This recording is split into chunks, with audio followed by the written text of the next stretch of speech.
Welcome to OkState Daily. Casey Porter here, joined by Robbie Rainwater, as you see on the screen. This is going to be a regular event for both baseball, softball, hopefully football. Coach Rainwater has coached every single sport. He's been a head coach. He's played at the college level. So super excited to bring in Robbie, Coach, whatever you want to be called here. Yeah, thanks, Casey. Like I told you the other day, I've kind of been waiting for an invite. Been excited watching you with whether it's OkState Daily or Dodgers Daily, and so I'm happy to talk some baseball with you again. Okay, man, let's dive right into the baseball. We covered the softball a little bit earlier today. Softball, obviously 18-2, headed to a very good Baylor team, 13-3 this weekend for the Big 12 opener. But the baseball team, they're not quite in Big 12 play yet or not. It's been a mixed bag of results. You go into Arlington and you beat Arkansas, the number 2 team ranked team in the country in extra innings. You lose 2 to Sam Houston. You lose 1 to a 1-11 Utah Tech team at home, and then you rule them the next day. So it's kind of one of those deals that's back and forth, isn't it? Yeah, it is. And, it's those deals for me were I still consider OSU a blue blood in baseball. Yes. And whether you're a casual OSU fan or a lifelong OSU fan or whatever the case is, you expect baseball to be good year in, year out. We don't, and that comes from maybe the time where I grew up, and you're a little bit older than I am, but same thing for you, where at the top of the at the league class level with baseball, and with the new facilities and the coaches that have been on staff and the people that are around the program. You can't help but be excited about OSU baseball. So when it doesn't live up to it early in the season, it's a little bit of a letdown. But I know Josh will get Coach Holiday, I should say, will get the ship righted and get in the right direction. You mentioned Josh. Give us your thoughts on him. You've been around him forever. You've seen him grow up in this program. Rob Walton as well. And it was great to see Mark Ginther back. I know you're very familiar with him. Victor Romero, you're familiar with him as well. So, hey, I know you are huge on bring back Oklahoma State boys. Well, you got a staff full of them now. You got to be excited about that, right? Absolutely. And whether it's the current staff now or previously with Robin Ventura coaching first base, Matt Holiday being around the program, and obviously still now. I don't know any of those guys personally, obviously, but grew up watching those guys play and hearing their names and following them in baseball, and coaching in Stillwater High School for a couple of years while I was finishing up college. While Coach Holiday was an assistant at that time at OSU, and you can't say enough about how Josh addresses the media and talks about OSU baseball, love for OSU baseball, and I love hearing him talk baseball. And he says the right things and speaks in a manner that you don't question knowledge about baseball when you hear guys like Josh talk or Coach Holiday talk. So I love, I'm a big advocate, like you said, of bringing OSU guys back. Have a passion for the program, and have an understanding and respect for past history, and have a passion for where it's going to go in the future. So I love everything about OSU baseball currently, past, and look forward to what's in the future. And like you said, just having familiarity around the program of people that love OSU is huge. It absolutely is. It connects you with the fans, which we've seen in basketball. Hey, Mike Boynton does a great job connecting with fans, but still it hasn't brought them back into Gallagher-Iba. But people love Josh Holiday. So, hey, let's dive into this year's team. 8-5, like we said. You've beat some of the best teams in the country. You've lost some games you shouldn't have. What would you attribute just seeing this team so far to some of that up and downness? Yeah, I don't. It's funny because you hear the talk about early season of states like Oklahoma where it's cold and you're at a disadvantage. You got to go west to play or south to play because you haven't been outside as maybe much as some of the other teams that have better climates or better weather for baseball, that sort of thing.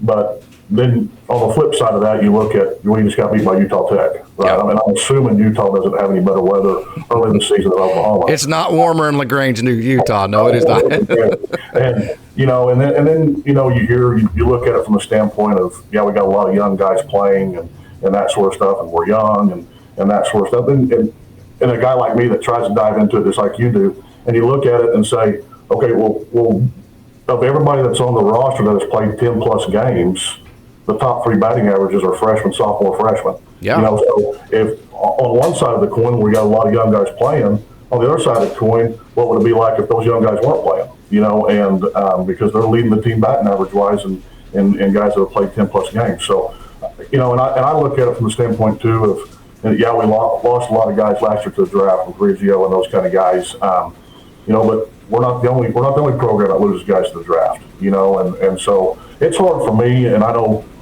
whether it's basketball, football, baseball, it's hard for me to look at it from the standpoint of, we lost a lot of guys, so we're going to be young. I still, like I said earlier, I still think we're a blue blood program, and we shouldn't be in a real big rebuild process. You know what I mean? And I'm speaking that from an outsider, but yeah. So there's a lot of different things that you could attribute that to. You look at the game after they win the Arkansas game; those are tough games to come back from. Yeah.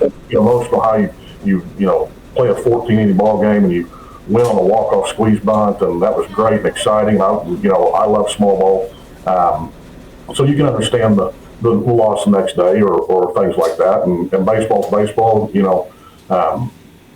Anybody that's big enough to put on a uniform and walk in the stadium is good enough to beat you. Especially with the parity these days. But it's hard to explain the Utah Techs, or it's hard to explain the Sam Houston, which is early in the season. But anyway, I think there's a lot of different avenues you can look at it from. But I'm excited about OSU baseball with the standpoint of, like I was saying a while ago, when you look at guys that's played 10-plus games, top 3 batting averages are underclassmen. Yeah. So, what could happen if, and I know there's been some injuries throughout the season, and, guys like Schubert and those guys that, haven't played all the ball games and haven't played, I think Schubert's played in 8 games and he's, been hurt and that sort of thing. But, it's very encouraging when we get healthy and start mixing those older guys back in with these younger guys that are kind of carrying the ball club right now. I'm speaking like Avery Ortiz and Colin Ritchie and those kind of guys that are, when you look at the stat line or you look at the newspaper article or you watch the game, you hear their name constantly. So it's good from that standpoint, and hopefully when we start mixing in some of the upperclassmen that are been injury riddled a little bit, then things will pick up a little bit. Definitely a blessing and a curse, because you get all these young guys in when you have guys like Nolan Schubert out, Aiden Miola spent some time on the IL as well. So you do get those young guys in, but obviously you want your older guys in. You mentioned the mix. It's a really cool mix. You mentioned Avery Ortiz, Colin Ritchie, guys like that, Charlie Carter at catcher, Donovan LaSalle, just wonderful, wonderful young players in this program. Then you have the older veteran-type guys. I think that mix is as cool as it's been with Oklahoma State baseball in a while. And the reason is I think you're going to see that everywhere in the country, because this is really the first year that 2020 has cleared. I mean, rosters have cleared from the 2020 situation where everybody got that extra year. So you're kind of going back to a normal-looking college roster where you have a few freshmen, a few older guys, you have some guys that came back, some guys that signed, and so you have to put it together with that first month. Yeah, absolutely. And, one of the things I love about, listening to coaches talk and listening to Coach Holliday, there's not any excuses being made. Coach Holliday and the guy says, well, we're having to play freshmen. Everybody else is playing freshmen too, it's just one of those things where you want your program, you want the team that you're rooting for to have the high expectations. That comes with some letdown sometimes, especially in this sport where, like I said earlier, if they're big enough to carry them back to the plate, they're big enough and good enough to beat you. And it's just, with transfer portal stuff and the parity it's just created parity across the country with teams that you wouldn't normally see in regionals or super regionals or College World Series, and teams that aren't blue bloods that are, competitive on a regular basis. And you take teams like Dallas Baptist and those type of guys, Oral Roberts, that, midweek games aren't the same as midweek games when in the 80s and 90s, in the 80s and 90s, the Dallas Baptist wasn't a Division I team, and they were good when they were small college, and they're good when they're Division I. It's not something that you should feel ashamed of losing to Dallas Baptist. It's a good, great program, and so those midweek games, it makes it even more important that your bullpen guys and your older guys that can step into that role and pitch in the midweek games to, have pitched significant innings as a freshman, sophomore, or as a third-year sophomore, whatever the case is, because those midweek games are much tougher now than they ever have been in the past. So, and those have always been a weakness of Josh, in my opinion. He's always just kind of not thrown the Tuesday games, but it hasn't bothered him to lose a couple to get some guys developed. Yeah, and that brings up a great point of, of who's your catcher on the weekends? And yes. do you catch him in your midweek games, or do you give those younger guys some reps during midweek games and let your Friday, Saturday, Sunday guy rest and that sort of thing? So, the Friday, Saturday, Sunday rotation isn't just for pitchers anymore. It seems like, that's a great time during the midweek to get younger kids developed. And, like you talked about, Charlie Carter getting significant innings during that time of the week and that sort of thing. But, it makes it tough when, a kid that, and I say kid, I guess I'm old enough now to call him kids. I'm that age. But, you take a kid that's played in 6 games and it's not in the regular rotation, but the team that you're playing on a Tuesday or Wednesday or midweek game is might be ranked higher than the Friday, Saturday matchup that you have on the weekend. And so those guys aren't just getting significant reps during the midweek, but they're playing against quality competition. You've coached a lot in high school in the state of Oklahoma, head coach, assistant, multiple sports. So you've seen the brand and the level of baseball that is played in this state, and it is very good. Avery Ortiz, we mentioned him. Jackson Kroll, Colin Ritchie, Carson Benj, Gabe Davis, Ian Doherty, all these guys that are from Oklahoma. It's really cool to see the Oklahoma flavor. It seems very heavy on this team, and it's really cool because Oklahoma kids are tough. You got to be able to deal with the cold in the spring, right? Then you got to be able to deal with the hot in the summer. You always got to be able to deal with the wind, right? And it's a high level of baseball. So I'm very excited that Josh has tapped not back into the Oklahoma circuit, but I think a little bit more maybe this year. Yeah, absolutely. And like we were talking about earlier with bringing back previous players to be on the coaching staff and familiar with the program. Same thing with the kids. Having kids that have a local flavor or from state of Oklahoma that have familiar with the program and understand what OSU baseball has been.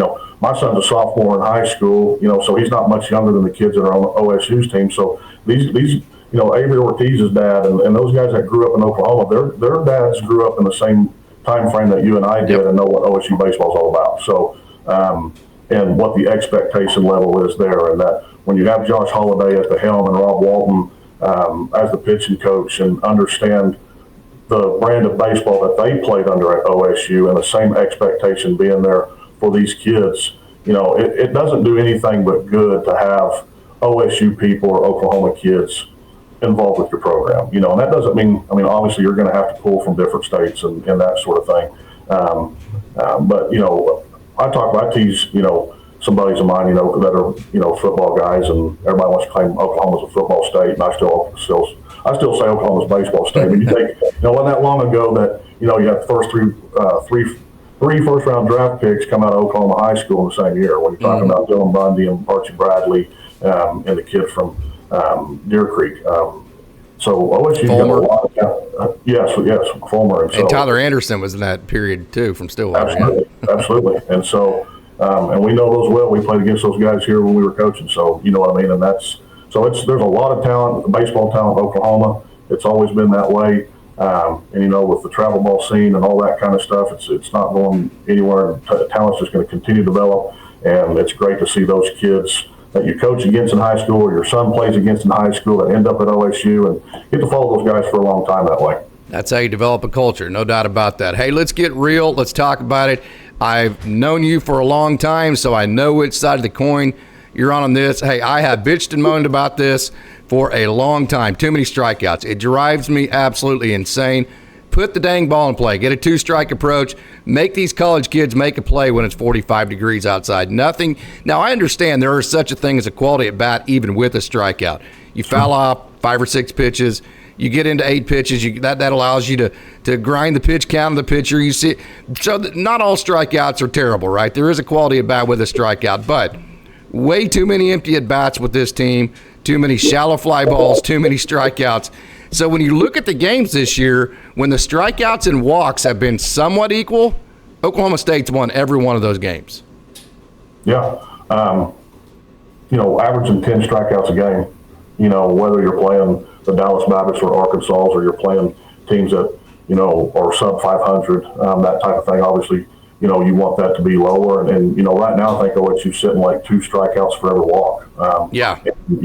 And those quality, I remember part of being an OSU baseball guy is that you grew up going to OSU baseball camps. You know what I mean? With Freddie Acasio's driving you around in the van between the hotel and the field, Alley P and all that kind of stuff. And I remember the conversations in those and things that stick out in your mind where the theory was the greatest offensive weapon was the walk, right? And the second greatest offensive weapon was the threat of the walk. Yep. And meaning that, if you have quality at bats and they're putting people on base and you're drawing walks, that nibbling around the edge starts to move a little bit towards the center of the plate, and then you become a better hitter, right? So the threat of the walk allows that ball to cross a little bit more towards the middle of the plate as opposed to living on the edge, which creates a better hitter. And like you said, it's I guess one of the biggest frustrations for me, not only as an OSU fan but as a dad, is having that same conversation with your son that's a 15-year-old on the high school varsity baseball team, about putting the ball in play and no strikeouts, and you got to be okay with fisting one back to the pitcher with 2 strikes as opposed to go down looking or swinging and missing and that sort of thing, and then sit down and watching a college baseball game where you're striking out 10, 11, 12 times a ball game. Don't watch a pro game then. Right, exactly. But yeah, that's obviously that's something that needs to get fixed. That's going to come with the youth also. You're going to get higher percentage of strikeouts the more freshmen and sophomores you have in the program. But that is, I look at our freshmen that are playing being on the same track as the freshmen that were playing last year. And you talk about Carson Benz, you talk about Schubert, who are both freshman All-American last year. And so it's not always a bad thing to have youth in your program, whether the quality of the kids that Coach Holliday and Coach Walton, those guys are bringing into the program. But yeah, the strikeouts is very frustrating. And, obviously when I was playing, I never struck out, so I don't understand it. Yeah. Of course, when you have Carson McCusker and you got Tank and you got guys like that, Trevor Boone sitting in center field that can knock the lights out of the B in the Bricktown ballpark like Trevor Boone did in that regional game against Nebraska. That actually happened. You can still go to Bricktown ballpark and the B in the Bricktown has a hole in it where Trevor Boone hit that B. When you have guys like that, I get it, right? Christian Encarnacion Strand, who, by the way, he made the major leagues last year, just a fantastic player. But when you have guys that are young, like Oklahoma State has, Avery Ortiz, Charlie Carter, and then guys like Jackson Kroll, and guys like Zach Earhart, and then your shortstop, Lane Forsythe, those are guys that home runs should not even be entering. And even Tyler Wolford at third base, who can hit a home run, but he's a line drive guy. Ian Doherty, one of your catchers. Those are guys that really, in my opinion, a home run should not even enter their brain. Yeah, and that brings up a great point of, are your corner guys traditional corner guys? When they're talking about position players right now, like you're saying, being line drive hitters, gap-to-gap type guys, and not high strikeout and high home run totals and that sort of thing. So, yeah, I think with the youth and with the injuries, guys have had to take on a different role than probably what they're accustomed to or what they're normally comfortable with, and maybe being shuffled in a position in the lineup that they wouldn't normally be in if there wasn't the injury. So all that plays into, some early struggles, and when you're playing with the youth and that OSU's playing with right now, and like you said, the injuries that and the lineup being shuffled to, you may have your guy that's maybe normally be a great 2-hole that's having to be in the 3 or 4 hole or 5 hole. It's an RBI producer that's normally a guy that you might have sacrifice button or hitting to the right side. And then it dominoes all the way through your lineup. That dominoes all the way through your lineup. So there's more to it than just what meets the eye. And from a casual fan, if you're just watching the game, there's a lot more into it than just the youth or just the injuries. But how does all that mix together? And but when I believe with what we've seen from the freshmen and the sophomores, even though Carson Benz is a third-year sophomore, I mean, that first year he had Tommy John surgery, so it wasn't like he was getting a lot of looks in the pen and that sort of thing, and or in the cage. And so when you're looking at your freshmen and sophomores that are producing at the quality level, at the level that they're producing right now, and then you get some of your upperclassmen back, or guys that Schubert, who's maybe not necessarily considered an upperclassman, but was a freshman All-American last year. I think OSU is going to make a run in the middle, and towards the end, and you're going to go through a slump. It don't matter. I don't care how good you are. I don't care what the quality of program you have or team. You're going to go through a slump at times, and more times than not, if you're slumping at the first and you catch fire late, middle to the end, that makes up for a lot of deficiencies that you had at the early part of the season. The pitching staff, I think it's really cool. You know, most of these teams nowadays, they like to set their pitching staff to the track man. I mean, they like to get the guy that can just light the radar guns up, that has the 40-inch vertical sliders and all of those kind of metrics that you can actually measure nowadays. What's really cool about OSU's staff, you got the experienced lefty that transferred over in Sam Garcia. You got Brian Holiday, who doesn't light the radar gun up, although I would like to see the RPMs on his spin rate because that ball carries, and hitters have a hard time catching up with his ball.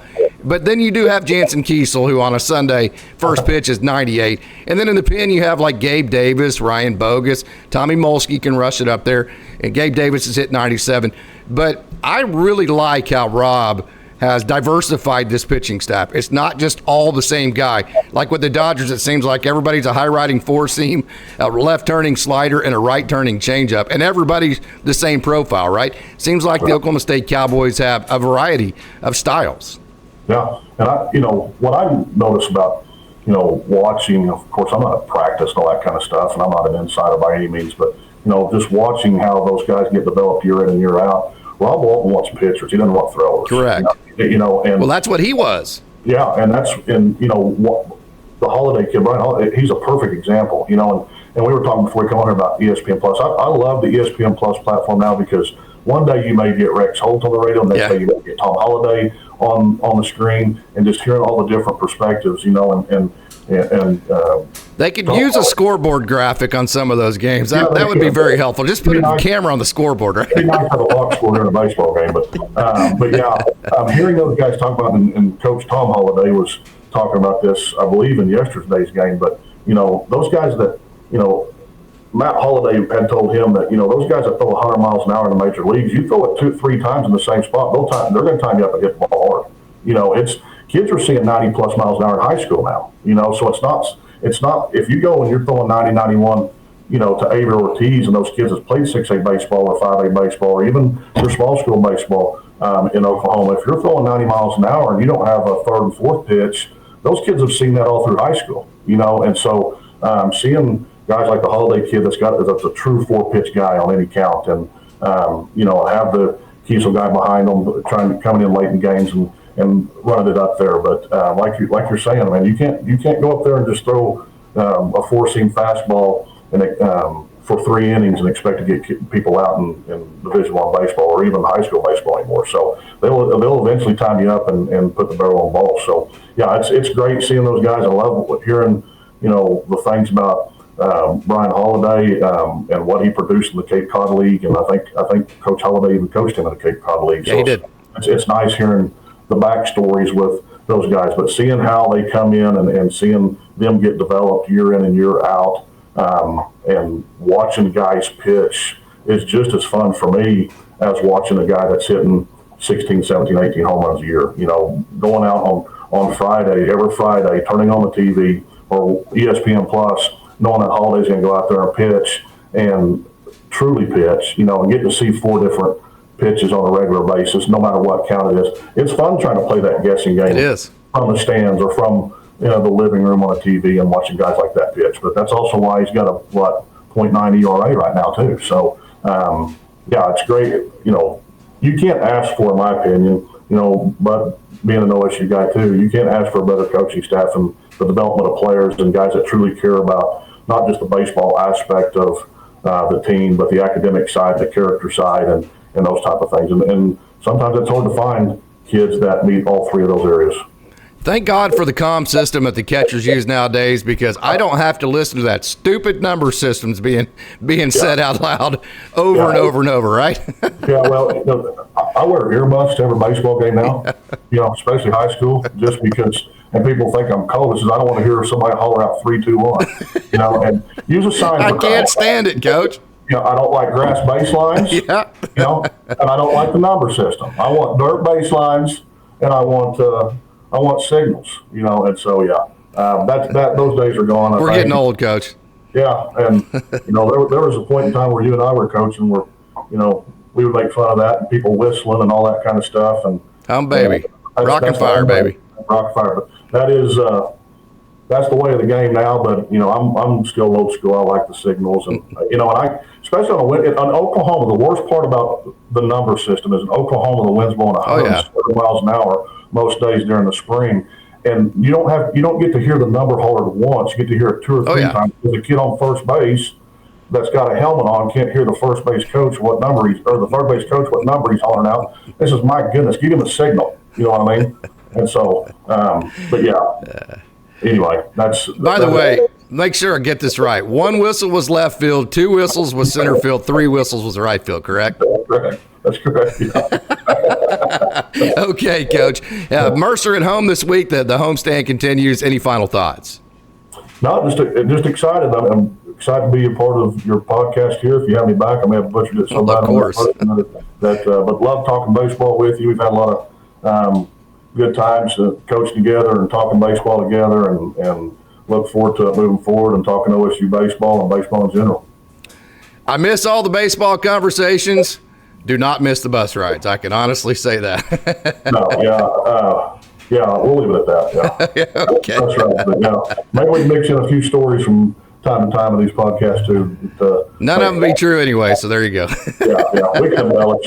Yeah. Okay, Coach, thanks a lot. Hey, to all of you out there, make sure and head out to O-Break this weekend. I can't tell you how much it means to the kids when they see that place packed like it was last weekend, and you saw just how well that they played against a really good Central Michigan team. So thank you for tuning in to another edition of O-State Daily. So for Robbie Rainwater, I'm Casey Porter. Go Pokes.